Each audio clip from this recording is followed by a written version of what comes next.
Hello everyone. आज हम industrial relation code के बारे में पढ़ेंगे।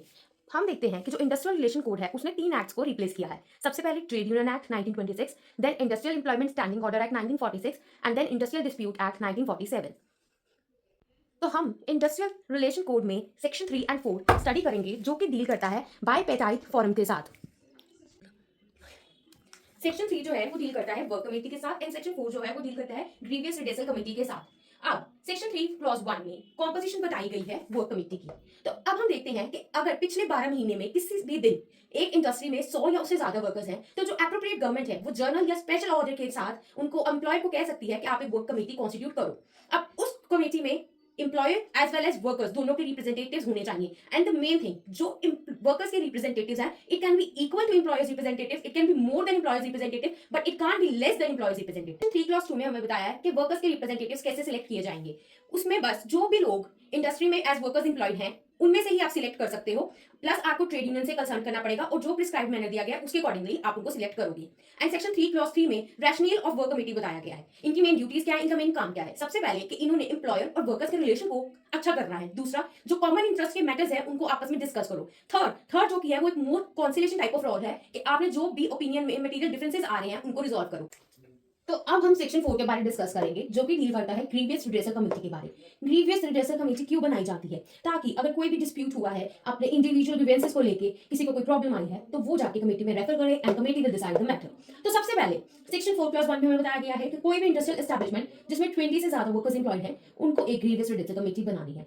देन उसकी कॉम्पोजिशन कैसी होगी वो 4 सब क्लॉज 2 में बताया गया है। उसमें बताया गया है कि इक्वल रिप्रेजेंटेशन होगी, मतलब जितने वर्कर्स के रिप्रेजेंटेटिव्स हैं उतने ही एम्प्लॉयर्स के भी होंगे। देन चेयरपर्सन कौन होगा वो 4 क्लॉज 3 में बताया गया है। एक साल एम्प्लॉय साइड से सिलेक्ट किया जाएगा एंड दूसरे साल वर्कर साइड से। हर साल रोटेशन होती है। Then total number of members वो हमें 4 क्लॉज 4 में बताया गया है, मैक्सिमम 10। और प्रोवाइजर में ये भी बताया गया है कि वुमेन की रिप्रेजेंटेशन जो है वो मैंडेटरी है।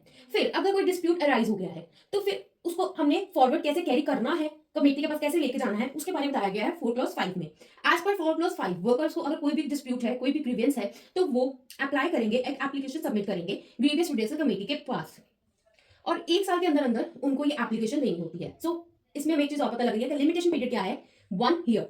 अब जब उन्होंने अपनी एप्लीकेशन सबमिट कर दी है तो कमेटी को 30 दिनों के अंदर अंदर डिसीजन देना होता है। तो 30 days is the time for the completion of proceeding under the section 4। तो अब इसका सेकंड, तो अब डिसीजन कैसे हमें लेना है उसके accordingly 2 conditions.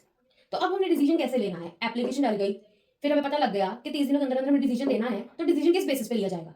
It will B majority decision, मतलब जितने मेंबर्स हैं उसमें से मेजॉरिटी मेंबर्स को एग्री करना पड़ेगा। प्लस एक कंडीशन और अटैच कर दी गई है एंड अगर वो कंडीशन फुलफिल नहीं होती तो आपका डिसीजन माना जाएगा कि लिया ही नहीं गया, it will be deemed as not taken.